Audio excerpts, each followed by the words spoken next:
എല്ലാവർക്കും നമസ്കാരം. ഇന്ന് രാവിലെ ഞാൻ കിച്ചണിൽ കയറിയിട്ടുണ്ട് കേട്ടോ. ഇന്നൊരു ഒഴിവ് ദിവസമാണ്. അപ്പോൾ ഇന്ന് പണികൾ ഏകദേശം പുട്ടൊക്കെ നനച്ച് പുട്ടൊക്കെ ഉണ്ടായിക്കൊണ്ടിരിക്കുകയാണ്. അപ്പോഴാണ് ഞാൻ ഓർത്ത് ഏതായാലും ഇത് വീഡിയോയ്ക്ക് എടുക്കാമല്ലോ എന്നോർത്ത്. ഒരു പ്രാവശ്യത്തെ പുട്ട് ഞാൻ കുത്തിയെടുത്തിട്ട് വെന്തിട്ടേ കണ്ട. പിന്നെ കുറച്ചും കൂടി ഉള്ളതാണ് വെച്ചേക്കണത്. പിന്നെ പഠിത്തമില്ലാത്ത ദിവസമാണ് ആ ഒരു ദിവസത്തെ കാര്യങ്ങളാണ് കേട്ടോ. പിന്നെ നമ്മുടെ കിഴങ്ങാണ്, കൊള്ളി എന്നാണ് നമ്മുടെ വീട്ടിൽ കിഴങ്ങെന്നും പറയും, കൊള്ളിയെന്നും പറയും. ഈ കപ്പയെന്നല്ല എല്ലാവരും പറയണത്. അപ്പോൾ അത് മഞ്ഞൾപ്പൊടിയൊക്കെ ഇട്ട് വേവിച്ച് വെച്ചിട്ടുണ്ട്. പിന്നെ അതിന് ഒന്ന് കറിയാക്കാനായിട്ട് ഉള്ളിയും വെളുത്തുള്ളിയൊക്കെ നന്നാക്കി വെച്ചിട്ടുണ്ട്. ഉള്ളി, വെളുത്തുള്ളി, ഇഞ്ചി, പച്ചമുളക്, കുരുമുളക് ഇതൊക്കെ ഒന്ന് വൃത്തിയാക്കി വെച്ചിട്ടുണ്ട്. അപ്പോൾ അതൊന്ന് ചതച്ചെടുക്കേണ്ട. നമുക്കെപ്പോഴും കിട്ടണതേ ഈ കിഴങ്ങ് കിട്ടുന്നത് എപ്പോഴും കയ്പ്പായിരിക്കും. കയ്പ്പായ കാരണം ഇതൊന്ന് വെള്ളമൊഴിച്ചിട്ട് തിളപ്പിച്ചിട്ട് ഒന്ന് ഊറ്റിക്കളഞ്ഞിട്ടാണ് വീണ്ടും വേവിക്കാനായിട്ട് വെക്കണത്. വീണ്ടും വെള്ളമൊഴിച്ച് വേവിക്കാൻ വെക്കും. അപ്പം മഞ്ഞൾപ്പൊടി ഇട്ട് ഞാൻ വീണ്ടും വേവിച്ചിട്ട് മാറ്റി വെച്ചതാണത്. പിന്നെ നമ്മുടെ വീട്ടിലുണ്ട വേപ്പിലായിട്ട് ഞാൻ കാണിച്ചത്. അത് ഒരേ കൂമ്പൊക്കെ എടുത്ത് ഒടിച്ച് ഒരേ ഇതെടുക്കരുതല്ല നമ്മൾ വേപ്പിലെപ്പോഴും അതൊരു കൂമ്പ് ഒടിച്ചെടുക്കണമല്ലോ, അല്ലെങ്കിൽ അത് പാഴായി പോകും. ഒന്നാമത്തെ ഇപ്പം നമുക്ക് ഇലയുമില്ല വേപ്പമ്മയൊക്കെ. ഇപ്പം അധികം ഇലകൾ കുറവാണ്. ഈ പച്ചിലപ്പുഴു തന്നെയുണ്ട്. ഈ ഇല പോകണുണ്ടെങ്കിലേ ഇല ഓരോന്നൊക്കെ പോകണമെങ്കിൽ നമ്മൾ ചെന്ന് നോക്കിയാൽ അറിയാൻ പറ്റും. അത് പച്ചിലപ്പുഴു ഇരിക്കുന്നുണ്ടാവും. നല്ല വലിയ പച്ചിലപ്പുഴു ഇരിക്കും. ശരിക്കും നോക്കണം. എന്നത്തെ ഈ പച്ചിലപ്പുഴുവിന് ഇലയുടെ കളർ തന്നെയുള്ള പച്ച കളർ തന്നെയുള്ള തന്നെ പെട്ടെന്ന് മനസ്സിലാവില്ല നമുക്കത് ഇങ്ങനെ ഇരുന്ന് കഴിഞ്ഞാൽ. അപ്പോൾ ഇല ഇതുമേന്ന് കൊഴിഞ്ഞു പോകലല്ല, ഇല ഇങ്ങനെ തണ്ട് മാത്രം നിൽക്കുമ്പോൾ നമുക്ക് ഒന്ന് നോക്കിയാൽ മതി. അപ്പോൾ അതിൽ പച്ചിലപ്പുഴുവിനെ കാണാൻ പറ്റും. അപ്പോൾ ഞാൻ അങ്ങനെ കുറച്ചെടുത്ത് ഫ്രിഡ്ജിൽ വെക്കാറുണ്ട്, എവിടേക്ക് ഒടിക്കാതിരിക്കാൻ വേണ്ടി. പിന്നെ ഇത് ഈ ചതച്ച് വെച്ചാക്കണ ഉള്ളിയും വെളുത്തുള്ളിയും കുരുമുളകൊക്കെ കൂടി ചതച്ച് വെച്ചാക്കണത് വെളിച്ചെണ്ണ ചൂടായപ്പോൾ അതിട്ടിട്ട് അതൊന്ന് മൂത്ത് കഴിഞ്ഞപ്പോൾ ഈ വേവിച്ച് വെച്ചാക്കണ കിഴങ്ങ് അതിലോട്ടിട്ടൊന്ന് കറിയാക്കി എടുക്കുകയാണ്. അപ്പോഴാണ് ഞാൻ ഓർത്ത അതിൽ ഉപ്പിടലുണ്ടായിരുന്നില്ല. വേവിക്കണ നേരത്തെ ഉപ്പിടാൻ മറന്നു പോയിട്ടുണ്ടായിരുന്നു. പിന്നെ ഇങ്ങനെ ഒരു വിധം കഴിഞ്ഞ് ഞാൻ ഉപ്പുണ്ടാന്ന് നോക്കി കഴിഞ്ഞപ്പോൾ ഉപ്പില്ല. അപ്പം ഇങ്ങനെയാണ് പിന്നെ ഉപ്പിട്ടത്. ഇത് പുട്ടും ഈ കിഴങ്ങും കൂടി കഴിക്കാനായിട്ട് നല്ല ടേസ്റ്റാണ് കേട്ടോ. കണ്ട ഉപ്പിട്ട് പിന്നെ ഇത്തിരി ചെറിയ ചൂടുവെള്ളം കൂടി ആ കലത്തിലോട്ട് ഒഴിച്ചിട്ട് ആ ചൂടുവെള്ളം കൂടി ഇത്തിരി ഒഴിച്ചു കൊടുത്തു. അപ്പോൾ ഒരു കുഴമ്പ പോലെ അങ്ങനെ എടുത്ത്. അപ്പോൾ പുട്ടിന് ടേസ്റ്റ് ഉണ്ടാവുമല്ലോ. ഇത് പക്ഷേ നമ്മൾ ചൂടനോടെ കഴിക്കണം കേട്ടോ, പുട്ടിൻ്റെ കൂടെ കഴിക്കുമ്പോൾ. അപ്പോഴാണ് ഇതിന് ടേസ്റ്റ്. ഇങ്ങനെ കാലത്തെ പുട്ടിൻ്റെയും കിഴങ്ങിൻ്റെയും പണികളൊക്കെ ഏകദേശം കഴിഞ്ഞ് പിന്നെ ഞാനൊരിത്തിരി പുട്ടൊന്ന് പാത്രത്തിലോട്ട് എടുക്കുന്നുണ്ട്. ഇപ്പോൾ കഴിക്കണില്ല. ഇപ്പോൾ ഞാൻ എന്തേ പുറത്തോട്ട് പോവുകയാണ്. ഇങ്ങനെ പാത്രത്തിലോട്ടിട്ട് കാണിക്കണം എന്നുള്ളൂ. എന്ന് വെച്ചാൽ നേരം വെളുത്ത് അധികം ആയിട്ടില്ല. ഒരു 7 മണി അങ്ങനെയൊക്കെ ആയിട്ടുണ്ടുള്ളൂ. അപ്പോൾ പക്ഷേ പുട്ടൊന്നും കഴിക്കാനുള്ള സമയമായിട്ടില്ല നമുക്ക്. അപ്പോൾ ഒന്ന് പാത്രത്തിലോട്ട് എടുത്തുകൊണ്ട് ഞാൻ നമ്മുടെ കോഴിയുടെ പരിപാടി നോക്കാനായിട്ട് പോവുകയാണ് കേട്ടോ. ഇന്ന് കോഴിക്ക് തലേദിവസത്തെ ചോറാണ് കേട്ടോ കുറച്ച് കലത്തിലുള്ളത്. പിന്നെ അത് ഈ ബേസനിൽ കാണിച്ചതെന്ന് വെച്ചാൽ ഈ കിഴങ്ങിൻ്റെ കുറച്ച് പൊടികളൊക്കെ ഉണങ്ങിയ പൊടികളൊക്കെ ഞാനെടുത്ത് അരിഞ്ഞിട്ടതാണ്. പിന്നെ ചോറിട്ടിട്ടുണ്ട് അതിലോട്ട്, ഇന്നലത്തെ ബാക്കി വന്ന ചോറ്. പിന്നെ കുറച്ച് മഞ്ഞൾപ്പൊടി ഇട്ടിട്ടുണ്ട്. പിന്നെ കുറച്ച് ഉപ്പ് പൊടിയും ഇട്ട് കൊടുക്കുന്നുണ്ട്. ഇപ്പോൾ വീഡിയോയിലൊക്കെ കാണാമല്ലോ, ഇതിലൊക്കെ കാണാം കോഴികൾക്ക് തീറ്റ കൊടുക്കുമ്പോൾ മഞ്ഞൾപ്പൊടിയും ഉപ്പൊക്കെ ഇട്ട് കൊടുക്കണം നല്ലതാണെന്ന് പറയണേക്കാം. അതാണ് ഞാനത് ഇട്ട് കൊടുത്തത്. പിന്നെ ഇന്ന് മഴയുള്ള ദിവസം ഉണ്ട്. അപ്പോൾ ഞാനത് മഴ പൊടിയണുള്ളൂ, വലിയ മഴയില്ല. അങ്ങനെ ഞാനിത് കൊണ്ട് അതിലോട്ട് പോകുകയാണ് കേട്ടോ. പിന്നെ നമ്മൾ മഞ്ഞൾപ്പൊടിയും ഉപ്പൊക്കെ ഇട്ട് കൊടുക്കണം നല്ലതായിരിക്കും. എന്ന് വെച്ചാൽ ഇതുങ്ങൾക്ക് രോഗം വരാതെ കിട്ടിയാലല്ലേ നമുക്കത് കൊണ്ട് രക്ഷയുള്ളൂ. രോഗം വരരുതല്ല. രോഗം വന്നു കഴിഞ്ഞാൽ പിന്നെ നമ്മൾ ഈ ചെയ്യണതൊക്കെ പാഴ്പ്പണിയായി മാറും.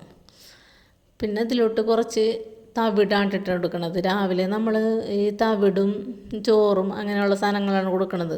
ഉച്ചക്കാണ് ഗ്രോവർ കൊടുക്കാറുള്ളത്. രാവിലെ ഇതാണ് കൊടുക്കുന്നത്. രാവിലെ തീറ്റ ഞാൻ കൊടുക്കാറില്ല കേട്ടോ. രാവിലെ എപ്പോഴും ചേട്ടനാണ് കൊടുക്കണത്. പിന്നെ ഞാനിന്ന് ക്ലാസ്സൊന്നും ഇല്ലാത്ത കാരണം ഞാനിന്ന് പോയി കൊടുക്കണമെന്നുള്ളൂ. പിന്നെ അതിൽ മുട്ടത്തോട് പൊടിച്ചത്, വീട്ടിൽ തന്നെ മുട്ടത്തോട് ഉണക്കി വെച്ചിട്ടുണ്ട്. അത് ഇങ്ങനെ നമ്മൾ തിരുമ്പ അങ്ങനെ പൊടിച്ചെടുക്കും. കാൽസ്യമുള്ള മുട്ടത്തോടെന്ന് പറയണത്. ശരിക്കും പറഞ്ഞാൽ നമ്മുടെ വീട്ടിൽ ഉണ്ടാക്കാൻ പറ്റണതുള്ളൂ ഇതൊക്കെ.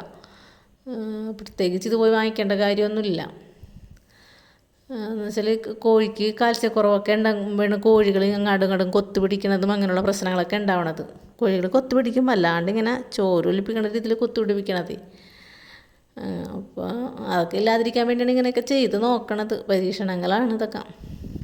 അങ്ങനെ പിന്നെ കുറച്ച് വെള്ളം ഒഴിച്ച് നനച്ച്, അധികം വെള്ളം ഒഴിക്കണ്ട, നനയാനുള്ള വെള്ളം ഒഴിച്ചിട്ട് നല്ലപോലെ ഒന്ന് മിക്സാക്കി എടുക്കണം. ഇതെന്ന് വെച്ചാൽ മഞ്ഞൾപ്പൊടിയും ഉപ്പും അതുപോലെ മുട്ടത്തോട്ട് പിടിച്ചതൊക്കെ എല്ലായിടത്തും കൂടി ഒന്ന് കലരണോ, അല്ലെങ്കിൽ ചില കോഴികൾക്ക് മാത്രം കിട്ടും, ചില കോഴികൾക്ക് കിട്ടാത്ത അവസ്ഥ ഉണ്ടാവുമല്ലോ. അതിന് വേണ്ടിയിട്ട് നല്ലപോലെ നമ്മളൊന്ന് മിക്സാക്കി എടുക്കണം. എന്നിട്ട് ഇതുങ്ങൾക്കിപ്പോൾ ഗ്രോവർ ഇഷ്ടമല്ലട്ടായി കോഴികൾക്ക്. എന്താണെന്നോ ഗ്രോവറിൽ അതുങ്ങൾക്ക് മടുത്തു തുടങ്ങി. ഇതുങ്ങൾക്കിപ്പോൾ എന്തെങ്കിലും ചോറ അല്ലെങ്കിൽ അരി ഉണ്ടല്ലോ, അരിയാണ് ഇഷ്ടം. പിന്നെ റേഷൻ കടയിൽ നിന്ന് അരി വാങ്ങിക്കണം, എന്നിട്ടാണ് ഇതിന് കൊടുക്കാൻ പറ്റുള്ളൂ. എന്ന് വെച്ചാൽ വാങ്ങിയത് വേഗം തിന്ന് തീർത്ത്. പക്ഷേ ഗ്രോവർ ഇപ്പോൾ 1 കിലോ കൂടി വാങ്ങിയതിൽ 1 കിലോ കൂടി ഉണ്ട്. പക്ഷേ ഗ്രോവർ നിങ്ങൾ തിന്നണില്ല. ഗ്രോവർ എനിക്ക് തോന്നുന്നത് ഇതിൻ്റെ ഉള്ളിലോട്ട് അണ്ണാൻ കയറണുണ്ടേ. അണ്ണാനെ നമ്മളങ്ങനെ ഓടിക്കാറില്ല. തുരപ്പന് മെലിക്കൊക്കെ കിണി വെക്കാറുണ്ട്, പക്ഷെ അണ്ണാൻ അങ്ങനെ നമ്മൾ ഓടിക്കാറില്ല. അണ്ണാനൊരു പാവമാണല്ലോ. അപ്പോൾ അത് ആട്ടേന്ന് തോന്നുന്നു തിന്നണേന്ന് തോന്നുന്നു ഗ്രോവർ. ഇതുങ്ങൾ ഗ്രോവർ തിന്നണില്ല. ഇതുങ്ങൾ കണ്ട ഈ തീറ്റ നിങ്ങൾക്ക് ഇഷ്ടമാണ് കേട്ടോ. അങ്ങനെ രാവിലത്തെ കുറച്ച് പണികളാണ്. ഇന്നതിനെ ഒന്ന് പുറത്തോട്ടൊക്കെ ഒന്ന് അഴിച്ചിടണം.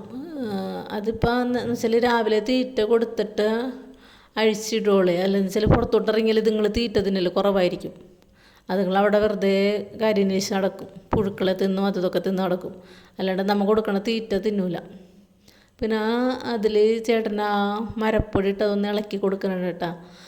ഇടയ്ക്കൊക്കെ കുറച്ച് ദിവസം എത്തുമ്പോൾ നമ്മളൊന്ന് ഇളക്കിയിട്ട് വീണ്ടും മരപ്പൊടി അതിൻ്റെ മേലിട്ട് കൊടുക്കണം. ശരിക്കും പറഞ്ഞാൽ ഈ മരപ്പൊടി ഇട്ട് കൊടുക്കണേൽ ഒട്ടും വെള്ളം വീഴരുത്. നമുക്കിപ്പോൾ വെള്ളം വീഴൂല എന്ന് വെച്ചാൽ ഇപ്പോൾ താഴത്തൊക്കെയാണ് ഇട്ട് കൊടുക്കണമെങ്കിൽ, കൂടിൻ്റെ താഴത്താണെങ്കിൽ ഇത് നമുക്ക് താഴത്തല്ല, നമ്മളൊരു പൊക്കത്തിലാണല്ലോ, ആട്ടും കൂടായിരുന്നല്ല, പൊക്കത്തിലാണ് നിൽക്കുന്നത്. ഒട്ടും വെള്ളം വീഴില്ല. അങ്ങനെ താഴത്ത് ചെയ്യണവരൊക്കെ വെള്ളം വീഴാണ്ട് ശ്രദ്ധിക്കണം. പിന്നെ ഒന്ന് ഇളക്കിയിട്ടിട്ട് അതിൻ്റെ മേലെ ഒന്ന് മരപ്പൊടി ഒന്ന് വെതറിയിട്ട് കൊടുക്കുകയാണ്. അപ്പോൾ അതിന് ഒട്ടും സ്മെല്ലുണ്ടാവില്ല ഇങ്ങനെ. അപ്പോൾ ഇടയ്ക്കിടയ്ക്ക് ഇങ്ങനെ നമ്മൾ മരപ്പൊടി എപ്പോഴും ഇട്ട് കൊടുക്കേണ്ട കാര്യമൊന്നുമില്ല. എന്ന് വെച്ചാൽ കുറേ ഇത് എത്തിക്കിട്ടിട്ട് കൊടുത്താൽ മതി, അങ്ങനെ സ്മെല്ല് വരൂല ഇതിന്. വെള്ളം വീഴാത്ത പറഞ്ഞാൽ വെള്ളം വീണാൽ മാത്രം കുഴപ്പമുള്ളൂ. അങ്ങനെ അത് ചുറ്റിനിട്ട് കോഴിനെ വളർത്തണം എന്ന് പറയുന്നത് അത്ര എളുപ്പമുള്ള കാര്യമല്ല കേട്ടോ. നമുക്കതിന് വേണ്ടി ഒരു മെനക്കേടുണ്ട് അതിന്, എന്നാലും മാത്രം ഇത് ചെയ്യാൻ പറ്റുള്ളൂ.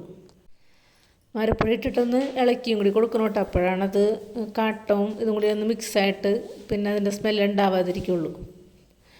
പിന്നെ ഗ്രോവർ ഒരു പാത്രത്തിലോട്ടെടുത്ത് ആളെടുത്ത് വെക്കുക കേട്ടോ. എന്ന് വെച്ചാൽ ഞാനായിരിക്കും ഉച്ചയ്ക്ക് വന്നതേ. അപ്പം നമുക്ക് ആ പാത്രത്തെ പാടി അങ്ങോട്ട് ചൊരിഞ്ഞിട്ട് കൊടുത്താൽ മതിയല്ല. അതിന് വേണ്ടി ഗ്രോവർ എടുത്ത് കൊടുക്കുകയാണ്. അങ്ങനെ പിന്നെ ഞാൻ ഇന്നലത്തെ വേസ്റ്റ് ഇങ്ങോട്ട് കൊണ്ടുവന്നിട്ടുണ്ടായിരുന്നു ഇതിലോട്ടിടാനായിട്ടേ, നമ്മുടെ കമ്പോസ്റ്റിലോട്ട് ഇടാനായിട്ട്, അടുക്കള വേസ്റ്റിൻ്റെ. അതും ശരിക്കും പറഞ്ഞാൽ ഇപ്പോൾ ആ വേസ്റ്റ് അധികം ഇട്ട് കൊടുക്കാനുണ്ടാവാറില്ല. ഈ കോഴികളുള്ളാറിനെ ചോറൊക്കെ ബാക്കിയുള്ളത് കോഴിക്ക് കൊടുക്കാൻ പറ്റും. സാധാരണ വേസ്റ്റ് എന്തെങ്കിലും തൊലി, ക്യാരറ്റിൻ്റെ തൊലി അങ്ങനെ ഇങ്ങനെയൊക്കെ ഉണ്ടാവുള്ളൂ. അതിൽ അധികം വേസ്റ്റൊന്നുമില്ല ശരിക്കും പറഞ്ഞാൽ. പക്ഷേ നമ്മൾ ഈ ചീത്ത ചോറൊന്നും കൊടുക്കരുത് കേട്ടോ. ഞാനിത് ഫ്രിഡ്ജിൽ വെച്ചിട്ട് ഒന്ന് പയ്യെ ചൂടാക്കിയിട്ടാണ് കൊടുക്കാറുള്ളൂ. എന്ന് വെച്ചാൽ നമ്മൾ നേരത്തെയൊക്കെ എങ്ങനെയാണ് വീട്ടിലൊക്കെ വെച്ച് ഇങ്ങനെ ചീത്ത സാധനങ്ങളൊക്കെ കൊടുക്കുമല്ലോ, അങ്ങനെ കൊടുക്കരുതിന് കംപ്ലൈൻ്റ് ആകും. വല്ല വയറിനൊക്കെ വല്ല അസുഖങ്ങളൊക്കെ വന്നു കഴിഞ്ഞാൽ പിന്നെ നമുക്ക് പണിയാവൂലേ. പിന്നെ ആ വേസ്റ്റ് ഇട്ടിട്ട് അതിൻ്റെ മേലെ ഒന്ന് ഇനാക്കുലവും ഇട്ടിട്ട് നല്ലപോലെ ഒന്ന് ഇളക്കി കൊടുക്കണം. ഇളക്കൽ നല്ലപോലെ ഇളക്കണം കേട്ടോ. അപ്പോഴാണ് അതിൻ്റെ ഇത് വരുള്ളൂ, അല്ലെങ്കിൽ കട്ട കുത്തും. ഞാനായിരുന്നപ്പോൾ വലിയ ഇതായിട്ടൊന്നും ഞാൻ അങ്ങോട്ട് ചെയ്യൂലായിരുന്നു. പക്ഷേ ചേട്ടനാണെങ്കിൽ നല്ലപോലെ ഇത് മിക്സാക്കി കൊടുക്കും. അങ്ങനെ മിക്സാക്കി കൊടുക്കുമ്പോഴാണിത് പൊടിഞ്ഞ് വരുള്ളൂ.